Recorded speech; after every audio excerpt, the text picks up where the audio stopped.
Yu avtoyuma məntəqələrində su və köpük xüsusi aparat vasitəsilə verilir və sürücü maşınını özü yuyur. Həm sərfəli, həm də rahat olduğu üçün bir çox sürücülər məhz bu üsula üstünlük verirlər.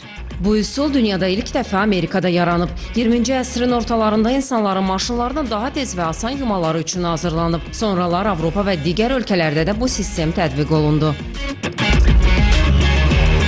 Ölkəmizdə də son illər quraşdırılan bu avtoyuma məntəqələrinə üst tutanların sayı artıb.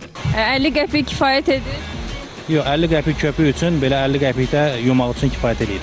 Yəni 1 manata yuyulur? Ən yaxşı halda 1 manat 50 qəpik yumaq olur bəli.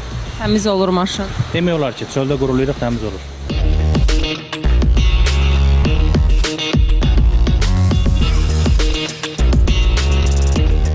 Ənənəvi avtoyumaya üstünlük verirsiniz, yoxsa özün yum məntəqələrini?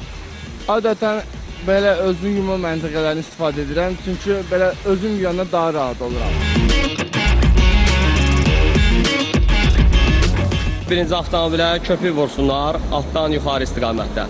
İkinci, yaxşı şəkildə avtomobil su ilə yuyulmalıdır. Üçüncü də ki, qurudulma prosesində də ki, belə deyək, qurudulan əskinin təmiz olmanı diqqət etdirsə gözəl olar. Köpük üçün 50 saniyə hesablanıb, su üçün 3 dəqiqə, mum üçünsə 1 dəqiqə. Özün yu avtoyuma məntəqələrində belə xüsusi cihaz da quraşdırılıb ki, sürücülərin qəpiyi olmazsa bu avtomatın köməkliyi ilə qəpiyi əldə edə bilirlər. İndi sınaqdan keçirəcəyik.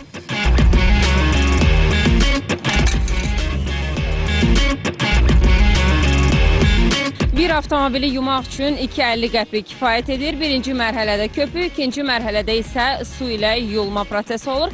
Ancaq köpük vurulduqdan sonra 30 saniyə gözləmək mütləqdir.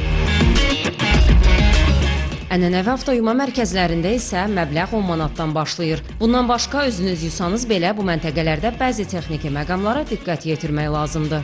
Avtomobilin vəziyyətindən asılı olaraq 30-50 sm məsafədən yuyulsa daha belə deyək, məqsəd uyğun olar. Çünki daha yaxından yuyulanda lak qatına zədə törədə bilərlər.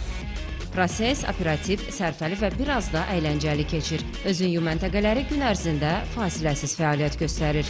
Nigar Babayeva, Zaur Haşimov, Telesər.